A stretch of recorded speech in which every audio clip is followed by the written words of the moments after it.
एक बार की बात है, उड़ीसा में पूज्य श्री मलुक वाले महाराज जी एक बार सुना रहे थे, उनसे सुनी थी कि उड़ीसा में जगन्नाथपुरी में लक्ष्मी जी भ्रमण कर रही थी, जगन्नाथ भगवान की पत्नी लक्ष्मी, और पूरी क्षेत्र में भ्रमण करते करते उन्होंने देखा कि मैं किस पर कृपा करूं।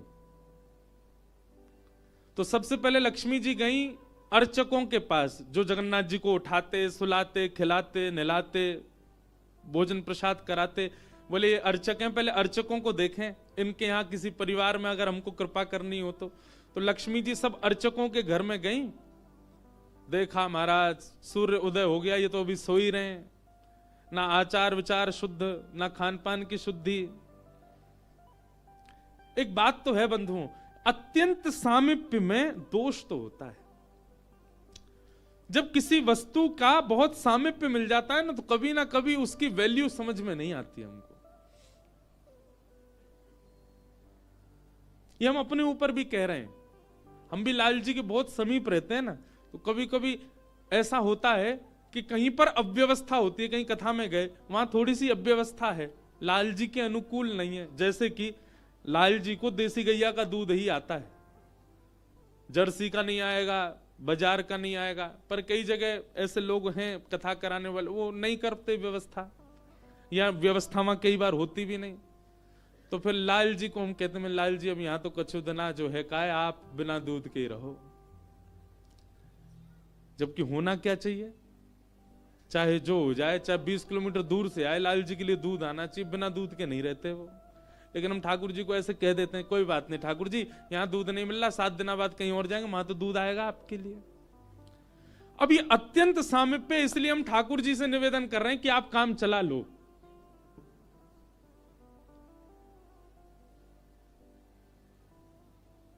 महाराज जब नया नया ब्याह होता है ना घर की लाली का, तो दामाद जी पहली बार जब घर आते हो, दामाद जी कोई डिमांड कर दें कि ये मिठाई खानी है, तो सारे जितने घर के साले होते हैं, घर के बड़े, वो 50 किलोमीटर भागते हैं, जीजा जी के लिए लेके आना है, उन्होंने मांगा है। और वही दामाद जी 10 साल बाद आके कुछ कहे, बोले अब जीजू रहने दो, क्या करोगे खाके।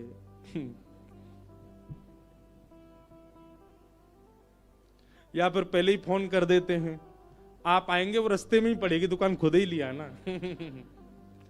अत्यंत सामीप्य के बाद में कहीं ना कहीं हमारा भाव जो है वो धीरे धीरे घटने लग जाता है। कभी कभी मैं आपसे भी निवेदन करूं, ठाकुर जी से भी विरह मांगो, हे नाथ कहीं मैं आपके बहुत समीप ना आ जाऊं, बहुत समीप आकर के कहीं मैं आपके प्रति मेरा भाव कम ना हो जाए। तो लक्ष्मी जी ने देखा महाराज सवेरे पुजारी, अर्चक, साधक लेट लेट तक सो रहे हैं, ना आचार विचार शुद्ध, ना खान पान की शुद्धि, ना वस्त्रादि धुले हुए, एक ही वस्त्र हैं, 5-5 दिन तक उन्हीं को पहनने हैं। लक्ष्मी जी बोली ये मेरे रहने लायक स्थान नहीं है, इसको यहां नहीं आऊंगी मैं। और तभी लक्ष्मी जी ने आगे जाकर के देखा कि वह परिवार जिनको झाड़ू लगाने की सेवा थी, नाली आदि साफ करने की सेवा थी, जिनको मंदिर में प्रवेश तक नहीं करने दिया जाता, उनके घर में गोबर का चौका, सब ब्रह्म मुहूर्त में उठ गए हैं, तुलसी जी को जल दे रहे हैं, घर में बिल्कुल शुद्ध भोजन बन रहा है, आचार विचार की शुद्धि, हाथ स्वच्छ हैं, पैर बच, जन्म से उनकी जाति कहीं ऊंची नहीं है, लेकिन बाकी सब कुछ उनका स्वस्थ था, बिल्कुल शुद्ध था। एक बात याद रखना बंधु, लक्ष्मी जी की कृपा चाहते हैं ना, पवित्र रहना प्रारंभ कर दो। लक्ष्मी जी को पवित्रता बहुत प्रिय है। आपने आज जो वस्त्र पहने, कल अगर आपने पहन लिए, लक्ष्मी जी तुरंत चली जाएंगी। इतनी भी अपवित्रता लक्ष्मी जी को प्रिय नहीं है। लक्ष्मी जी बोली ये अच्छी है, इसके यहां मैं जाऊंगी। लक्ष्मी जी प्रत्यक्ष प्रकट हो गई उनके घर में जाकर के। अब वे तो बेचारे छोटे मोटे लोग, बेचारे ज्यादा धनवान तो थे नहीं। उन्होंने जब देखा कि अत्यंत गहने पहन रखे हैं, ऐसी मधुर सुगंधी आ रही है, रूप देख करके नेत्रों के पलक नहीं झपके जा रहे, सबने दंडवत प्रणाम किया। बोले आपका परिचय? बोले हम जगन्नाथ जी की गृहिणी हैं, साक्षात लक्ष्मी। वे सब घर के लोग, अरे हमारे घर का तो जल भी आपके स्पर्श योग्य नहीं है, हम तो ऐसे लोग हैं, हम तो नीचे लोग हैं। ये लक्ष्मी जी बोली ये सब बात नहीं करो, हम लोग ठाकुर जी ये सब विचार नहीं करते। तुम्हारा आचरण देखो कितना शुद्ध, तुम्हारे व्यवहार कितना शुद्ध, तुम्हारी बुद्धि कितनी शुद्ध है। और सुनो, चौकी लगाओ, जो भी घर में बना है प्रत्यक्ष थाल में पधराओ, हम तुम्हारे यहां प्रसाद पा करके जाएंगे। पूरा घर भाव विवल हो गया, सबके नेत्रों में आंसू, साक्षात लक्ष्मी जी आई हैं, सबने पवाया। लक्ष्मी जी प्रेम से प्रसाद पा रही थी, तभी जगन्नाथ जी के बगल में ही विराजती हैं सुभद्रा जी, सुभद्रा जी के बगल में विराजते हैं श्री बलराम जी। बलराम जी भ्रमण कर रहे थे पुरी में, भ्रमण करते करते वो घर घरों में झांक के देख रहे थे क्या हो रहा है। जैसे ही उस घर में झांक के देखा तो श्री लक्ष्मी जी प्रसाद पा रहे हैं। बलराम जी बोले राम राम राम राम राम राम, ये झाड़ू पोंछा बर्तन करने वाले लोग, इनके यहां पर चले जाओ, इन पे कृपा करो। पर भैया इनके यहां तो भक्ष भक्ष भी बनता होगा, मांस भी बनता होगा, और ये लक्ष्मी जी यहां बैठ करके प्रसाद पा रही, हमारी घर की बेटी, हमारी घर की बहू, बिल्कुल आचार विचार की शुद्धि नहीं रखी। नाक फूल गई। परिवार में 2-3 लोग ऐसे होते हैं उनकी नाक बहुत जल्दी फूल जाती है। पहले तो जेठ जी, दूसरी ननद जी, तीसरे फूफा जी हैं? इनकी नाक बहुत जल्दी फूल जाती है। ये हम यहां पे अगर कोई बैठे हो, जेठ जी, ननद जी, फूफा जी, बुरा नहीं मानना, आपके भी जेठ ननद फूफा होंगे, उनकी भी देखना नाक फूली रहती। बलराम जी की नाक फूल गई महाराज, आकर के कुछ बोले तो नहीं, मंदिर में आके बैठ गए। जगन्नाथपुरी में जो भात बनता है ना, इसीलिए जगन्नाथपुरी में एकादशी नियम नहीं है। क्यों? क्योंकि वहां जो भात निर्मित होता है, ऐसा मान्यता है कि वो लक्ष्मी स्वयं अपने हाथ से बनाती। जगन्नाथपुरी के रसोई घर में जितने भी हमारे अर्चक लगते हैं, प्रसाद बनाने वाले, उन सबको मानसी भाव से ऐसी भावना रखनी पड़ती है कि हम जगन्नाथ जी की गृहिणी लक्ष्मी हैं, तभी वो भात निर्मित करके ठाकुर जी को पधरा सकते हैं, नहीं तो ठाकुर जी भोग नहीं लगाते। इसीलिए जगन्नाथपुरी में एकादशी का भाव नहीं। क्यों? एकादशी के दिन अन्न में पाप का निवास होता है, और लक्ष्मी जिस अन्न को छू दे उसमें पाप कैसे आ सकता है? इसलिए एकादशी के दिन तो स्कंद पुराण में कहते हैं आकंठ पाना चाहिए, मतलब जितना रोज पाते हो उससे दुगना पाना चाहिए एकादशी वाले दिन जगन्नाथपुरी में, क्योंकि लक्ष्मी जी ने बनाया है। तो लक्ष्मी जी प्रसाद बनाती हैं। जैसे ही भोग रखा गया जगन्नाथ जी के आगे, बलभद्र सुभद्रा जी तुरंत हाथ पांव धो के बैठ गए। बलराम जी अपने सिंहासन से ही नहीं उठे, नाक फुला के बैठे। जगन्नाथ जी बोले भैया आ जाओ, भोग आए गए, हमें नहीं पाना, तुम लोग पाओ। क्यों, क्या हो गया? अब क्या बोले, अब तो सब आचार विचार सब खत्म हो चुका है। परमात्मा होते हुए भी हमारे यहां आचार विचार नहीं चल रहा है, तो फिर इंसान क्या आचार विचार का पालन करेगा? जगन्नाथ जी बोले भाई कोई बात पे बुरा मान गए जे, तो इनसे बात करें। जगन्नाथ जी गए, भैया कहा भयो, आप इतने उदास क्यों, इतने नाराज क्यों? सब बात बताई बलराम जी ने। बोले लक्ष्मी जी आज सुबह सुबह एक ऐसे के घर में गई और वहां जाके प्रसाद पा रही थी, बिल्कुल विचार नहीं किया, कहां शुद्धता कहां अपवित्रता। हम तो इनके हाथ का बना भोजन नहीं करेंगे। अब जगन्नाथ जी बड़ी दुविधा में पड़ गए। यदि पाऊं तो भैया नाराज बैठे, भैया कहेंगे मैं नाराज हूं, इससे को कोई फर्क नहीं पड़ा है, फिर भी पा रहा है।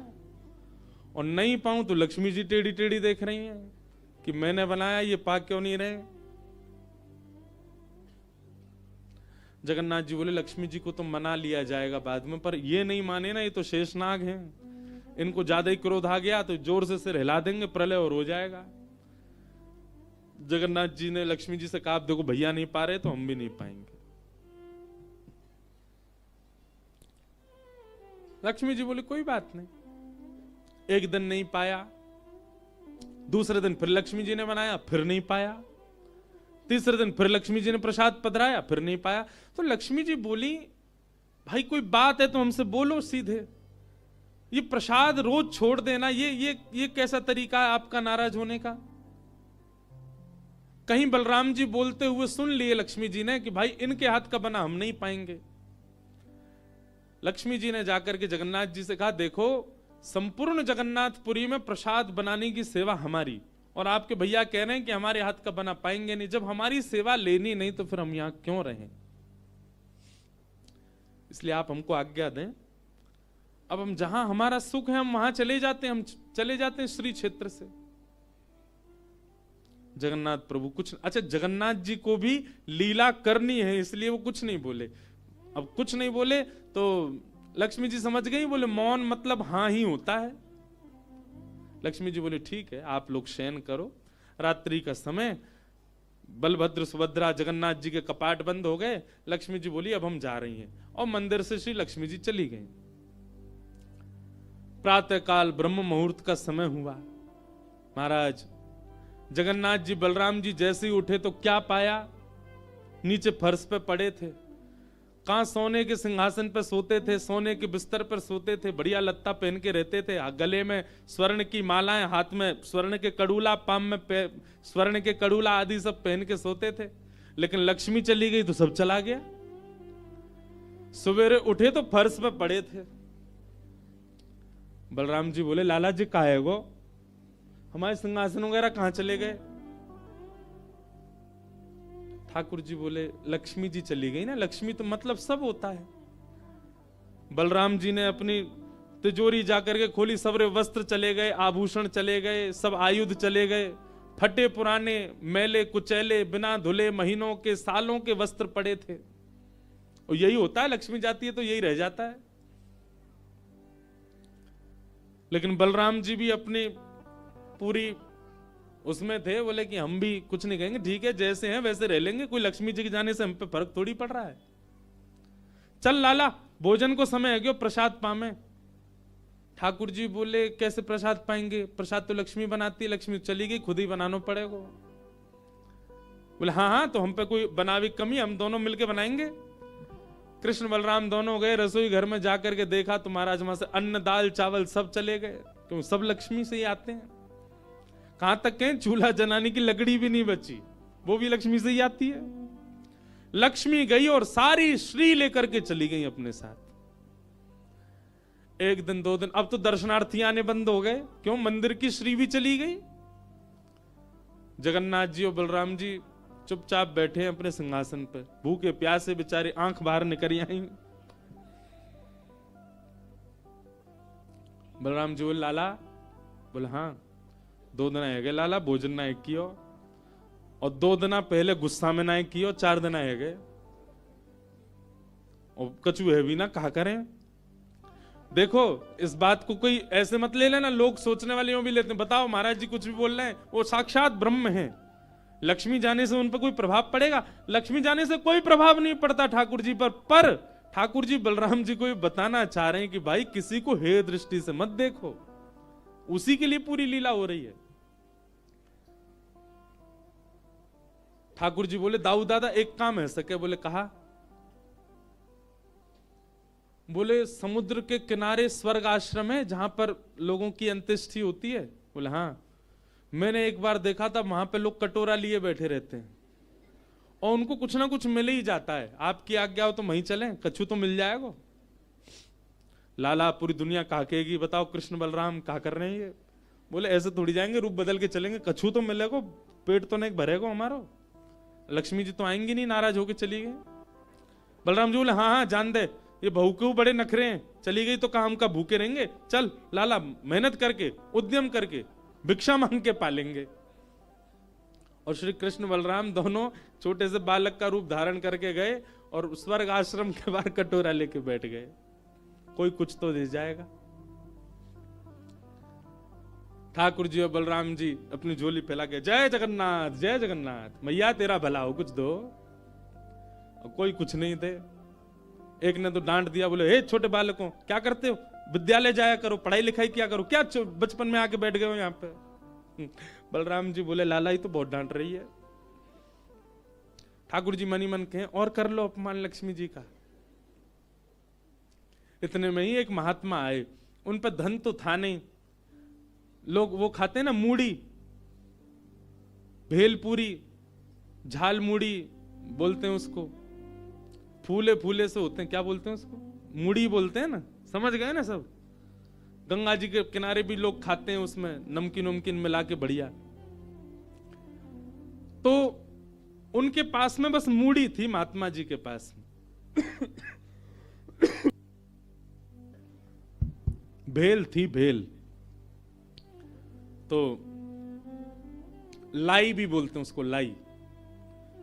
ठाकुर जी ऐसे झोली फैला के बैठे, बलराम जी भी। तो महात्मा जी ने क्या किया, ऐसे करके लो बच्चों, लो पालो, पेट भर लो। बलराम जी बोले लाला एक समय को भोजन तो मिल ही गए। ठाकुर जी बलराम जी दोनों खुश हुए। लक्ष्मी जी ने दूर से देखा, ए पवन देव जोर से बहना प्रारंभ करो। ऐसी जोर की हवा चली महाराज, सबरी मूढ़ी उड़ गई। बलराम जी और ठाकुर जी पीछे पीछे भागे, मूढ़ी सबरी उड़ गई।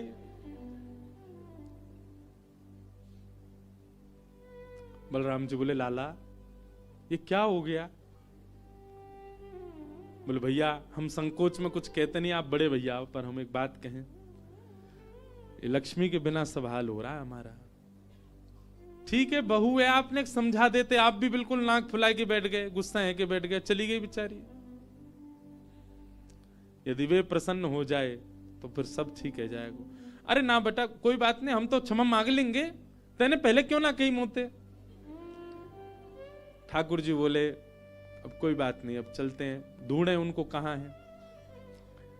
पूरे पुरी में ढूंढा, कहां है लक्ष्मी जी। लक्ष्मी जी उसी कन्या के घर में थी, उसी घर में थी जहां देख करके बलराम जी को हीन भावना आ गई थी।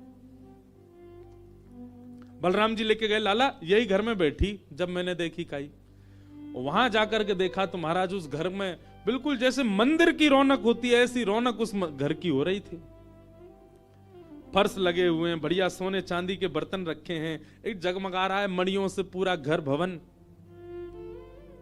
और बाहर बैठ करके उस महिला के जिसके ऊपर कृपा की थी लक्ष्मी, उसके बालक भर भर के सामग्री दे रहे हैं लोगों को, भोजन की सामग्री, वस्त्र ले जाओ, ये ले जाओ, कोई गरीब कन्या के लिए धन ले जाओ, राशि ले जाओ, सोने की मोहर ले जाओ। लक्ष्मी जी बैठी है घर में। ठाकुर जी बोले अब लक्ष्मी जी तो नाराज हैं, भैया एक काम करें, हम भी लाइन में लग जाएं, कछु मांग लें, लेके चल दें। जैसे ही ठाकुर जी और बलराम जी लगे कतार में, भीतर से लक्ष्मी जी को देख के दया आ गई। मेरे प्राणनाथ, ये चाहे तो सर्वसमर्थ हैं, परंतु बलराम जी को बताने के लिए पूरी लीला कर रहे हैं। लक्ष्मी जी तुरंत बाहर आई और दोनों को इशारा किया, आप लोग इधर आओ। बलराम जी बोले देख बहू तू नाराज मत हो, हम ते गलती है गई, और वैसे गलती तेरी भी कम नहीं, तो को नहीं जानो चाहिए ऐसी जगह। लक्ष्मी जी बोली दाऊ दादा, ठाकुर जी के लिए सब अलाव है, हमारे लिए इतने बंधन। वे किसी भी भक्त पर कृपा करने जा सकते हैं, वहां पर जात पात नहीं देखी जाती, वहां पर यह नहीं देखा जाता कि भजने वाला कौन है, ब्राह्मण है, क्षत्रिय, वैश्य कौन है, सब पर वो अनुग्रह कर सकते हैं। तो फिर हमारे ऊपर इतनी रोक टोक क्यों? और किसी के जन्मगत व्यवहार से उसका पूरा जीवन नहीं आंकना चाहिए, उसके स्वभाव व्यवहार से देखना चाहिए कि वो है कैसा। कहां आप कहते हैं कि ब्राह्मण सर्वश्रेष्ठ, और वो देर देर तक सो के उठ रहे हैं, उनके यहां शुद्धि नहीं, वस्त्र 4-4 दिन तक पहन रहे हैं, एक एक महीना एक ही धोती में निकाल रहे हैं। आप कह रहे हैं कि वो श्रेष्ठ, और ये लोग जो इतनी पवित्रता का ध्यान रखते हैं, इन पर कृपा ना हो। हमारे अनुसार तो जो अपने कर्म से शुद्ध है वो शुद्ध है। बलराम जी और ठाकुर जी दोनों मान गए, जैसी आपकी इच्छा। बोले नहीं, आज के बाद हम आपसे एक नियम चाहते हैं। क्या? बोले श्री जगन्नाथपुरी में नियम कर दीजिए। बोले क्या? जिस महाप्रसाद को ब्राह्मण पाएगा उसी महाप्रसाद को शूद्र भी पाएगा, दोनों को समान फल मिलेगा। और यहां महाप्रसाद का ऐसा नियम रखा जाए कि अगर एक ही पत्तल में दोनों बैठ करके पालें तो दोनों को समान पुण्य प्राप्त होगा। महाप्रसाद पाते ही, अन्य तीर्थों में तो बहुत साधन करने पड़ेंगे, पर पुरी में आकर के कोई एक तिनका भी यदि महाप्रसाद का पाले तो उसको सर्व साधनों का फल प्राप्त हो जाए। और किसी भी प्रकार से यह ना देखा जाए कि कौन किस वर्ण का है, वो स्वभाव से शुद्ध होना चाहिए। हम सबको हृदय लगावें। अगर ये सब आपको मंजूर हो तो मैं राजी हूं। राजी हुए और तब से श्री जगन्नाथपुरी में ये सब नियम नष्ट कर दिए गए। महाप्रभु जी सबके लिए सुलभ हो गए। कहां तक कहें, जब ठाकुर जी बीमार होते हैं ना, तो ठाकुर जी की सेवा ब्राह्मण नहीं करते, अन्य वर्गों की ही सेवा होती है श्री ठाकुर जी की। वे ही ठाकुर जी को अंतरंग भाव से सेवा करते हैं, उन्हीं से ही ठाकुर जी प्रसन्न होते हैं। तो व्यक्ति का व्यवहार, स्वभाव, उसकी विचारधारा वो उच्च होनी चाहिए। वो जन्म से कौन है इससे फर्क नहीं पड़ता। सनातनी परंपरा है, परंपरा का निर्वहन होना चाहिए, परंपरा का पालन होना चाहिए, परंतु हे दृष्टि के साथ ठाकुर जी नहीं रखते तो हम क्यों रखें। तो रैदास जी को ठाकुर जी प्राप्त हुए। रैदास जी उनकी सेवा करने लगे। उनकी सेवा से कुछ लोग परेशान हो गए। उन लोगों ने कहा कि भाई इसके तो बड़े भगत होने लगे, इसके यहां तो बड़ी भीड़ जाने